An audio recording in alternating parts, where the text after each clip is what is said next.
Hello guys, स्वागत है आपका एसटीडी डीपली चैनल में। आज हम पढ़ेंगे क्लास 10th की ज्योग्राफी का चैप्टर नंबर 4 कृषि के बारे में। तो पार्ट 1 में हमने गेहूं तक सब कुछ डिटेल में स्टडी कर लिया था और आज पार्ट 2 में हम कपास तक सब कुछ डिटेल में स्टडी करेंगे। तो मोटे अनाज, अनाज क्या है?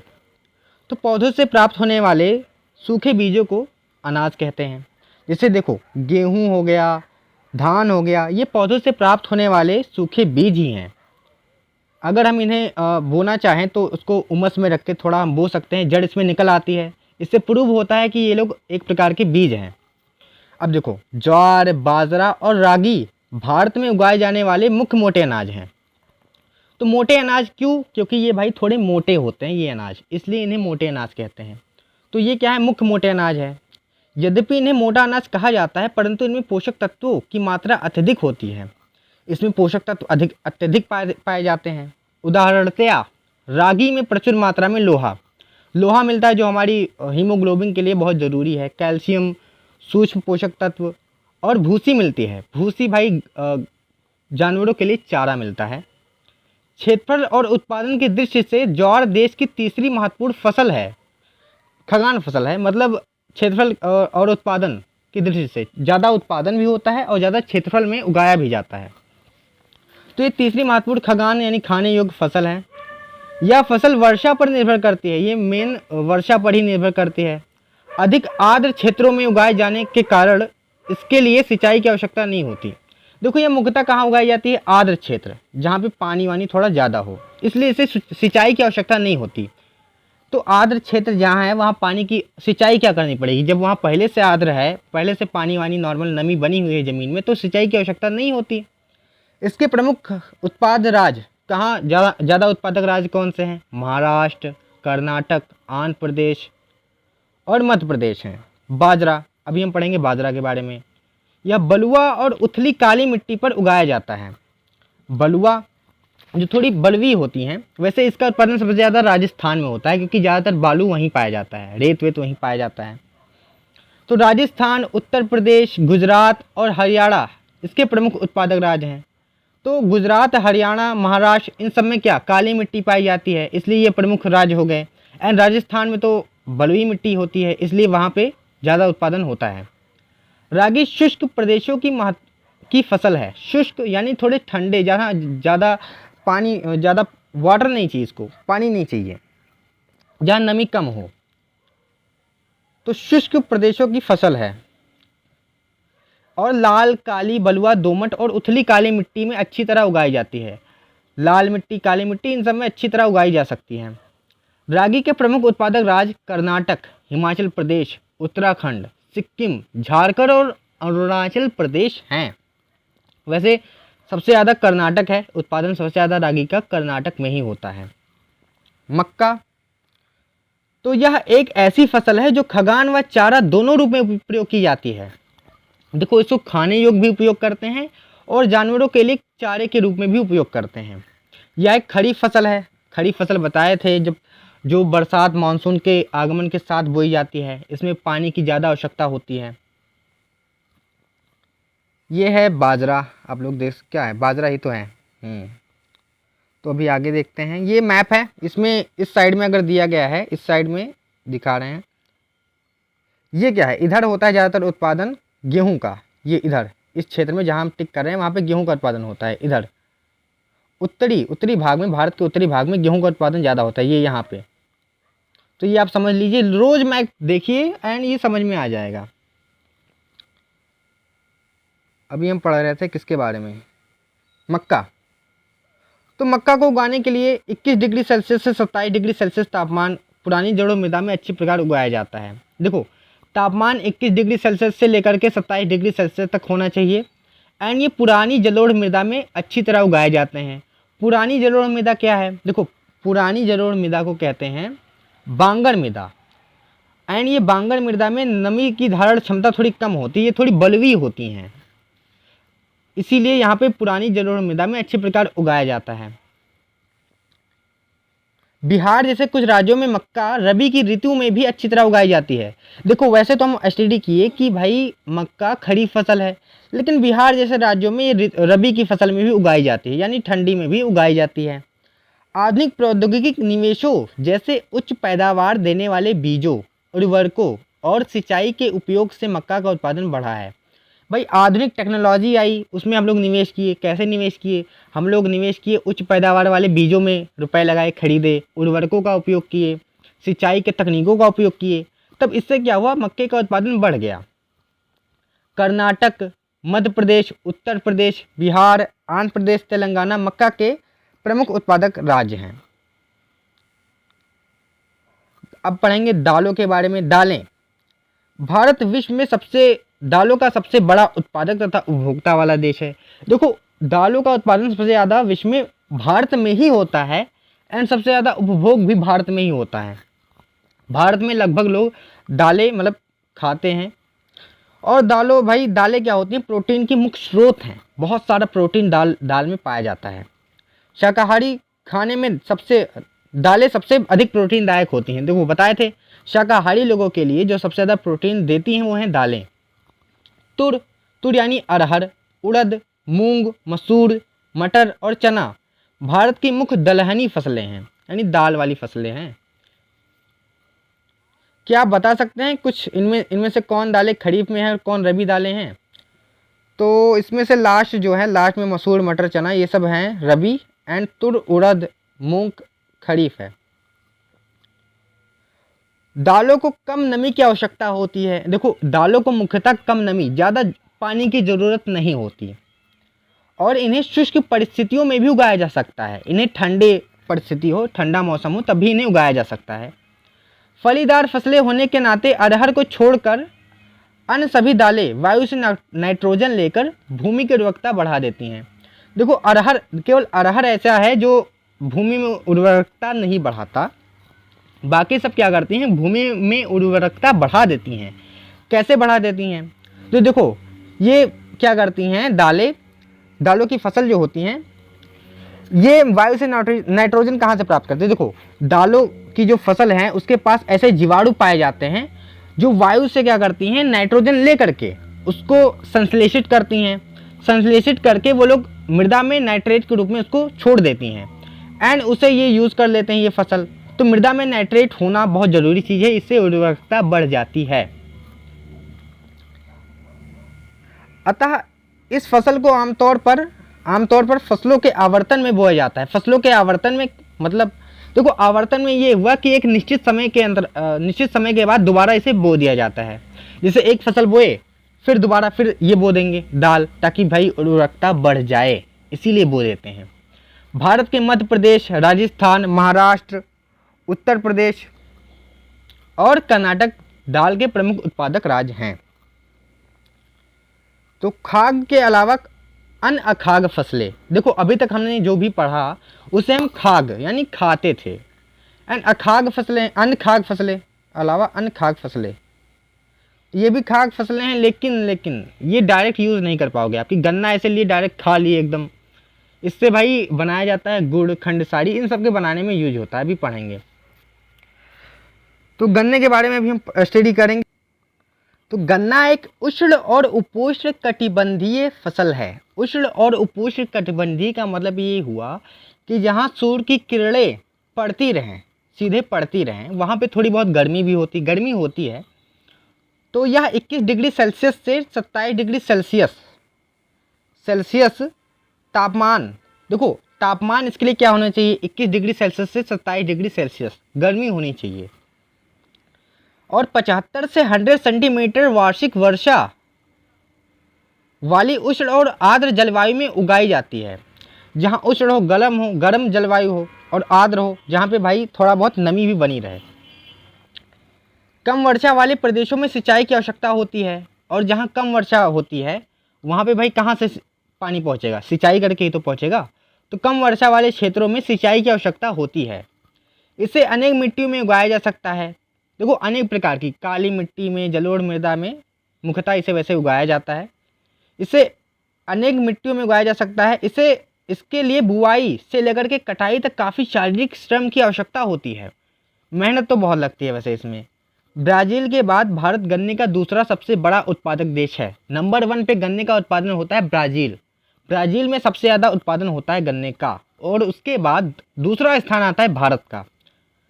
एंड अगर भारत में बात करें सबसे ज़्यादा कहाँ होता है, तो भारत में सबसे ज़्यादा गन्ने का उत्पादन होता है उत्तर प्रदेश में। यह चीनी, गुड़, खंड, सारी तथा शीरा बनाने के काम में आता है।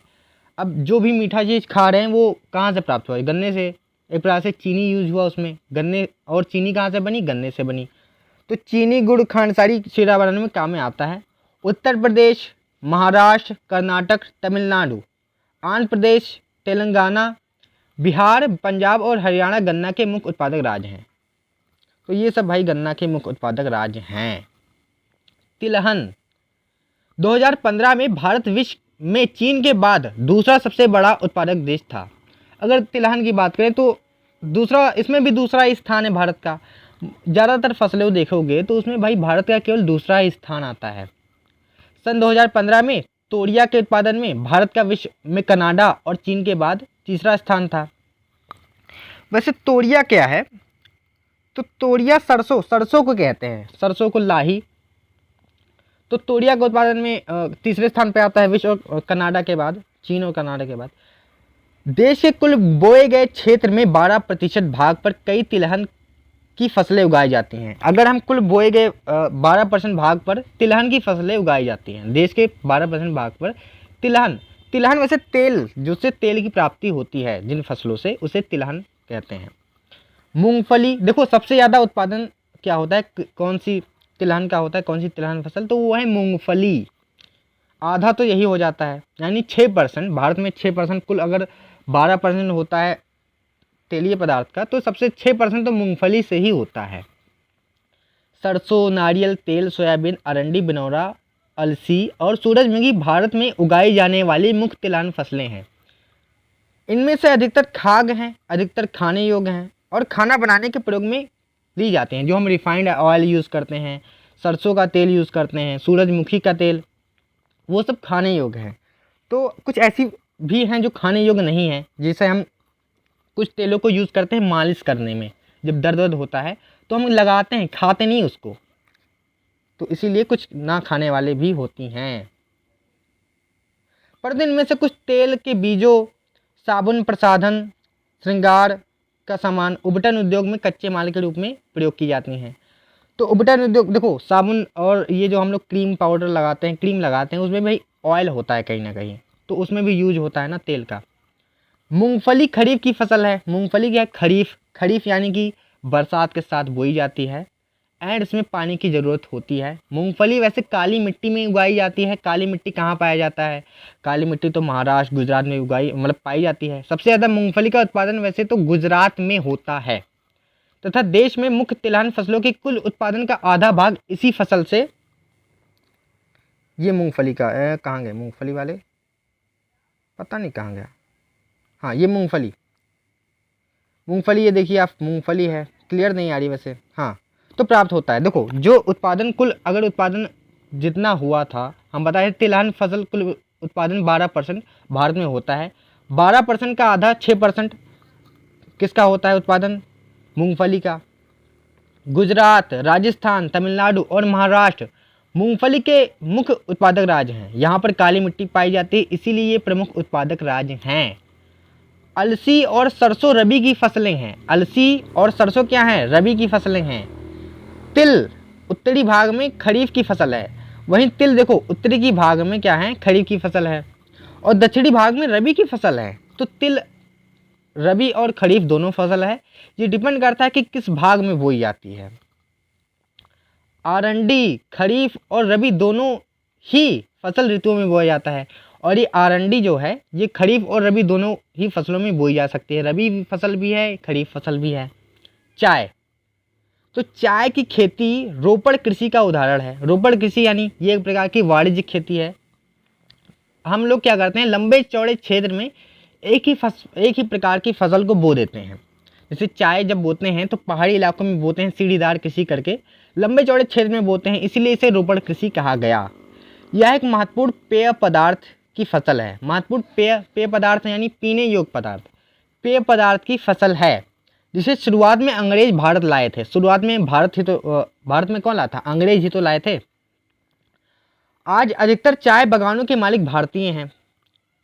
चाय का पौधा उष्ण और उपोष्ण कटिबंधीय जलवायु, हिमश और जीवाश्म युक्त गहरी मिट्टी और सुगम जल निकास वाले ढलवा क्षेत्र में भली भांति उगाया जाता है।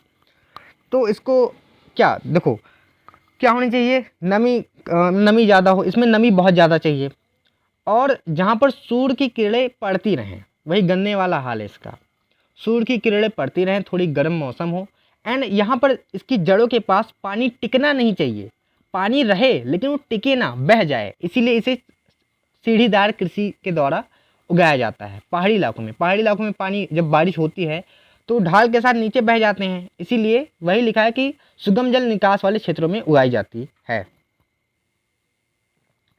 चाय की झाड़ियाँ को उगाने के लिए वर्ष भर कोष्ण यानी गर्म, नम और पाला रहित जलवायु की आवश्यकता होती है। भाई पाला ना पड़े, कोहरा ना हो, ये नहीं होना चाहिए। वर्ष भर गर्म हो, पानी तो हो लेकिन पाला ना हो। वर्ष भर समान रूप से होने वाली वर्षा की बौछारें इसकी कोमल पत्तियों के विकास में सहायता करती हैं। भाई वर्ष भर समान रूप से, ये नहीं कि कभी हुई वर्षा कभी नहीं हुई, और ये भी नहीं कि एकदम होती रहे कस के, हल्की फुल्की वर्षा समान रूप से होती रहे, तो इसकी पत्तियों के विकास में मदद करती हैं। वर्षा की बौछार पड़ जाए बस। चाय एक श्रम सघन उद्योग है। भाई श्रम यानी कि मेहनत बहुत लगती है, बहुत सारे मजदूर इसमें काम करते हैं। इसके लिए प्रचुर मात्रा में सस्ता और कुशल श्रम चाहिए। भाई सस्ता श्रम होना चाहिए और कुशल अच्छे खासे श्रम करें। भाई सस्ता श्रम क्यों चाहिए? क्योंकि अगर इतने सारे लोग हैं, अगर काम सभी लोग अगर बहुत ज़्यादा पैसे लेंगे उसके लिए, तो कहाँ उनको प्रॉफिट होगा? उनको बेचना है, उनको भी फ़ायदा कमाना है। तो इसकी ताजगी बनाए रखने के लिए चाय की पत्तियों को बगानों में ही संसाधित किया जाता है। संसाधित करना मतलब चाय की पत्तियों को बगानों में ही बढ़िया साफ सुथरा सही से शुद्ध करके रखते हैं। चाय के प्रमुख उत्पादक क्षेत्रों में असम, पश्चिम बंगाल देखो सबसे ज़्यादा चाय का उत्पादन होता है असम में, उसके बाद पश्चिम बंगाल में दार्जिलिंग और जलपाईगुड़ी। पश्चिम बंगाल का दार्जिलिंग याद रखिए, वो मेन है। जिलों की पहाड़ियाँ तमिलनाडु और केरल हैं। तमिलनाडु में भी होता है, केरल में भी होता है। इसके अलावा हिमाचल प्रदेश, उत्तराखंड, मेघालय, आंध्र प्रदेश, त्रिपुरा आदि राज्य में भी चाय उगाई जाती है। वहाँ उगाई जाएगी जहाँ बढ़िया पहाड़ वहाड़ ज़्यादा हो, वहीं उगाई जाएगी। सन 2015 में भारत विश्व में चीन के बाद दूसरा बड़ा चाय उत्पादक देश था। तो दूसरा ही है भारत का स्थान चीन के बाद, तो दूसरा उत्पादक देश था। तो अभी आगे बढ़ रहे हैं। कॉफ़ी को वैसे कहवा भी बोलते हैं। भारतीय कॉफ़ी अपनी गुणवत्ता के लिए विश्वविख्यात है। भारतीय कॉफ़ी ना अपनी जैसी उसकी गुणवत्ता है, बहुत ही अच्छी कॉफ़ी मिलती है, इसलिए इसके लिए वो विश्व में पूरे फेमस है। हमारे देश में अरेबिका किस्म की कॉफ़ी पैदा की जाती है, अरेबिका एंड रोबस्टा किस्म की कॉफ़ी भी होती है एक, लेकिन अरेबिका ज़्यादा शायद होता है इसका, जो आरंभ में यमन से लाई गई थी। यमन एक देश है, वहाँ से लाई गई थी। इस किस्म की कॉफ़ी की विश्व भर में अधिक मांग है, और ये जो कॉफ़ी है ना, इसकी मांग विश्व में बहुत अधिक है। इसकी कृषि की शुरुआत बाबा बुदान की पहाड़ियों से हुई, और आज भी इसकी खेती नीलगिरी की पहाड़ियों में आसपास कर्नाटक, केरल, तमिलनाडु में की जाती है।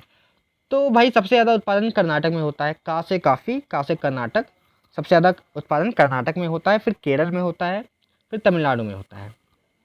बागवानी फसलें, हॉर्टिकल्चर भी कहते हैं इसको शायद। सन 2015 में भारत विश्व में फलों और सब्जियों के उत्पादन में चीन के बाद दूसरा स्थान था। फिर से वही दूसरा स्थान, फलों और सब्जियों के उत्पादन में दूसरा स्थान था। बागवानी फसलें वही हैं जो फलों और सब्जियों वाली जो फसलें हैं उसे बागवानी फसलें कहते हैं। भारत उष्ण और शीतोष्ण कटिबंधीय दोनों ही प्रकार की फसलें उगाता है। देखो गर्मी ठंडी सब प्रकार की फसलें उगाता है, फलों का उत्पादन करता है। भारतीय फलों जिनमें महाराष्ट्र, आंध्र प्रदेश, तेलंगाना, उत्तर प्रदेश, पश्चिम बंगाल पश्चिम बंगाल, इन सब राज्यों के आम। उत्तर प्रदेश के आम तो सबसे ज़्यादा फेमस है। नागपुर चेरापूंजी के संतरे, केरल, मिजोरम, महाराष्ट्र और तमिलनाडु के केले, उत्तर प्रदेश और बिहार की लीची, मेघालय के अनानास, आंध्र प्रदेश, तेलंगाना और महाराष्ट्र के अंगूर, हिमाचल प्रदेश और जम्मू कश्मीर के सेब और नाशपाती। देखो, हिमाचल प्रदेश, जम्मू कश्मीर के सेब, नाशपाती, खुबानी और अखरोट की विश्व भर में बहुत अधिक मांग है। तो ये आप देख सकते हैं फल हैं, ये सब अनार, ये फल। भारत में मटर, फूल गोभी, प्याज, बंद गोभी, टमाटर, बैगन और आलू उत्पादन में प्रमुख स्थान है। इसमें प्रमुख स्थान है। अखाद्य फसलें, अभी तक जो हम पढ़े वो हम खाते हैं, चाहे प्रत्यक्ष रूप से खाएं चाहे अप्रत्यक्ष रूप से खाएं, लेकिन खाते हैं। और अब जो फसलों को पढ़ेंगे वे अखाद्य हैं, खा नहीं सकते। रबड़ को आप खा सकते हैं क्या? कोई खाता है? खाए तो कमेंट में बताइएगा, खाते हैं आप तो रबड़ भूमध्य रेखीय क्षेत्र की फसल है। भाई भूमध्य रेखीय फसल है, परंतु विशेष इस परिस्थितियों में उष्ण और उपोष्ण क्षेत्रों में भी बोई जाती है। वही जहाँ वर्ष भर मतलब सूर्य की किरणें पड़ती रहें। इसको 200 सेंटीमीटर से अधिक वर्षा और 25 डिग्री सेल्सियस से अधिक तापमान और नम और आर्द्र जलवायु में की आवश्यकता होती है। देखो, इसमें भाई बहुत ज़्यादा पानी की आवश्यकता होती है, गन्ने से भी ज़्यादा पानी की आवश्यकता होती है इसमें। 200 सेंटीमीटर से अधिक वर्षा, बहुत ज़्यादा। 25 डिग्री सेल्सियस से अधिक तापमान भी बहुत ज़्यादा ही चाहिए। नम और आर्द्र जलवायु, नमी थोड़ी पानी वानी चाहिए और आर्द्र जलवायु की आवश्यकता होती है। रबड़ एक महत्वपूर्ण कच्चा माल है। कच्चा माल हम बताए थे, जो उद्योगों में उपयोग की जाते हैं, जिनसे अन्य वस्तुएं निर्मित होती हैं, उन्हें कच्चा माल कहते हैं। जो उद्योगों में प्रयुक्त होता है, देखो उद्योगों में प्रयुक्त होता है, हम बताए थे।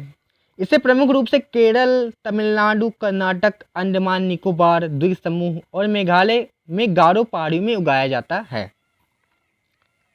अब रेशेदार फसलें वे हैं जो भाई थोड़ा रेशा प्राप्त करते हैं, जिससे हम कपड़े उपड़े इससे बनते हैं और चटाइयाँ, बोरियाँ, रेशा प्राप्त करते हैं हम लोग। कपास, जूट, सन और प्राकृतिक रेशम भारत में उगाई जाने वाली 4 मुख्य रेशेदार फसलें हैं। कपास हो गया, जूट, प्राकृतिक रेशम, ये सब 4 प्रमुख हैं। इनमें से पहली 3 मिट्टी में फसल उगाने से प्राप्त होती है। पहली 3 मिट्टी में फसल उगाने से प्राप्त होती हैं। और चौथा रेशम। देखो, ये जो पहली 3 है, कपास, जूट, सन, ये मिट्टी में उगाई जाती हैं, ये फसल एक प्रकार से प्राप्त होती हैं। लेकिन चौथा जो रेशम है वो मिट्टी से नहीं प्राप्त होता, ये कीड़ों से प्राप्त होता है। मलबरी की ये कीड़े जो होते हैं मलबरी के पेड़ पे रहते हैं, अभी हम पढ़ेंगे, होगा इसी में।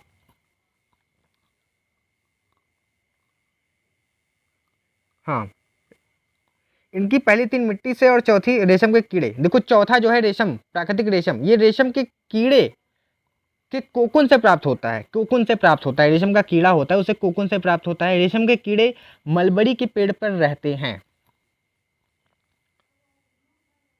तो कपास, भारत को कपास के पौधे का मूल स्थान माना जाता है। मतलब बहुत पहले कपास का यही माना जाता है कि कपास का जन्म भारत में ही हुआ था, भारत से ही कपास शुरू हुआ था उसका उत्पादन। सूती कपड़ा उद्योग में कपास एक प्रमुख कच्चा माल है। भाई वहाँ पे प्रमुख, अगर कपास से ही तो कपड़े बनते हैं। कपास उत्पादन में भारत का विश्व में 3य स्थान है। दक्कन पठार के शुष्कतर भागों में काली मिट्टी कपास उत्पादन के लिए उपयुक्त मानी जाती है। दक्कन पठार में भाई काली मिट्टी पाई जाती है, जैसे गुजरात हो गया, महाराष्ट्र हो गया, इसमें इन सब में काली मिट्टी पाई जाती है। और काली मिट्टी ही जरूरी होती है कपास के लिए। कपास अगर उत्पादन करना है तो सबसे ज़रूरी चीज़ है काली मिट्टी। वैसे गुजरात में कपास का सबसे ज़्यादा उत्पादन होता है। इस फसल को उगाने के लिए उच्च तापमान ज़्यादा चाहिए। हल्की वर्षा होनी चाहिए, या सिंचाई बहुत ज़्यादा नहीं, हल्की वर्षा इसलिए चाहिए क्योंकि भाई कपास की जो रुई टाइप में होता है ना, तो अगर पानी पड़ेगा तो खराब हो जाएगा, भीग जाएगा, खराब हो जाएगा। 210 दिन पाला रहित दिन और खिली धूप की आवश्यकता होती है। 210 दिन ऐसे हों जो पाला रहित हो। पाला होंगे तो फिर से इसकी ऊपरी जो रुई टाइप में होता है वो खराब हो जाएगा। तो इसीलिए 210 पाला रहित दिन की आवश्यकता होती है और खिली धूप, बढ़िया धूप वूप होती रहे, खिली खिली धूप। यह खरीफ की फसल है, खरीफ की फसल है यानी कि खरीफ की फसल बरसात के शुरुआत के साथ साथ बोई जाती है, मानसून के शुरुआत के साथ साथ। और इसे पककर तैयार होने में 6 से 8 महीने लगते हैं, 6 से 8 महीने लग जाते हैं। महाराष्ट्र, गुजरात, मध्य प्रदेश, कर्नाटक, आंध्र प्रदेश, तेलंगाना, तमिलनाडु, पंजाब, हरियाणा और उत्तर प्रदेश कपास के मुख्य उत्पादक राज्य हैं। ये सब मुख्य उत्पादक राज्य हैं, आप याद कर सकते हैं। जूट, जूट को सुनहरा रेशा भी कहते हैं, इसे सुनहरा रेशा भी कहते हैं। वैसे जूट की फसल बाढ़ के मैदान में जल निकास वाली उर्वरक मिट्टी में उगाई जाती है। देखो वहाँ उगाई जाएगी जहाँ पर बाढ़ के पानी आते रहें, आता रहे बाढ़ का पानी। नहीं बाढ़ का पानी आएगा तो बाढ़ का पानी मृदाएँ तो लेकर आता है, तो मृदाएँ लेकर आता है बढ़िया, तो जलोढ़ मृदा लेकर आता है। तो इसीलिए जहाँ बाढ़ आती रहे, जहाँ हर वर्ष बाढ़ से आई नई मिट्टी जमा होती रहे यानी कि खादर मृदा। इसके बढ़ने के समय देखो ऐसा क्यों चाहिए, ऐसा नमी, ऐसे बाढ़ वाला क्यों कंडीशन बन रहा है इसमें कि नई मृदा आती रहे, क्योंकि जहाँ ये जूट की फसल जहाँ हम उगाते हैं वहाँ की उर्वरकता जो होती है वो ख़त्म कर देता है। ये जूट की फसल पौधे जो ज़मीन में जो उर्वरकता होती है उसको ख़त्म कर देता है। एंड इसीलिए भाई बाढ़ आएगा तो नई मृदा आएगी, तो उससे उर्वरकता बढ़ जाएगी। इसीलिए इसके बढ़ने के समय उच्च तापमान की आवश्यकता होती है। जब ये बढ़े तो भाई उच्च तापमान चाहिए। पश्चिम बंगाल, बिहार, असम और उड़ीसा तथा मेघालय जूट के मुख्य उत्पादक राज्य हैं। इसका प्रयोग बोरिया, चटाई, रस्सी, तंतु व धागे, गलीचे और दूसरी दस्तकारी वस्तुएं बनाने में किया जाता है। बोरिया बनाते हैं, चटाई, ये सब बनाने में यूज़ किया जाता है। इसकी उच्च लागत के कारण और कृत्रिम रेशों और पैकिंग सामग्री विशेषकर नायलॉन की कीमत कम होने के कारण, देखो इसमें लागत बहुत ज़्यादा पैसे लगते हैं भाई, बहुत महंगा होता है, इसलिए लोग इसको अफोर्ड नहीं कर पाते, खरीद नहीं पाते। एंड वही नायलॉन है तो नायलॉन सस्ता है, इसका भी वही यूज होता है जो उसका होता है, इसीलिए लोग नायलॉन को ज़्यादा पसंद करते हैं एंड उसको उतना पसंद नहीं करते। इसके कारण बाज़ार में इसकी मांग कम है, यानी कि जूट की मांग इसी के कारण कम है। तो प्रौद्योगिकीय सुधार और संस्थागत सुधार, तो इसको हम पढ़ेंगे कल एकदम डिटेल में पार्ट नंबर 3 में। अभी हम लोग पार्ट नंबर 2 तक सब कुछ कवर कर लिए हैं एंड पार्ट नंबर 3 में पूरा चैप्टर ख़त्म हो जाएगा। तो गाइस इसी के साथ वीडियो ख़त्म करते हैं एंड ये मेरी दूसरी वीडियो थी। हो सकता है अभी हम उतना अच्छे से ना बोल पा रहे हों, मतलब, लेकिन हम अपना पूरा ट्राई किए कि हम अच्छे से बोल पाएँ एंड धीरे धीरे और परफेक्शन आता जाएगा और हम अच्छे हो जाएंगे इसमें। तो अगर आपको वीडियो पसंद आई है तो लाइक, कमेंट और शेयर करना ना भूलें। एंड अगर कोई दिक्कत हो, हमारे पढ़ाने में कोई कमी हो, तो आप कमेंट में बताइए, हम नेक्स्ट बार उसको सुधारने का ट्राई करेंगे, इम्प्रूव करेंगे खुद को। तो thanks for watching, subscribe my channel, क्योंकि अभी हम न्यू हैं, एकदम लेटेस्ट दूसरी वीडियो है मेरी। तो thanks for watching, see you again, bye bye.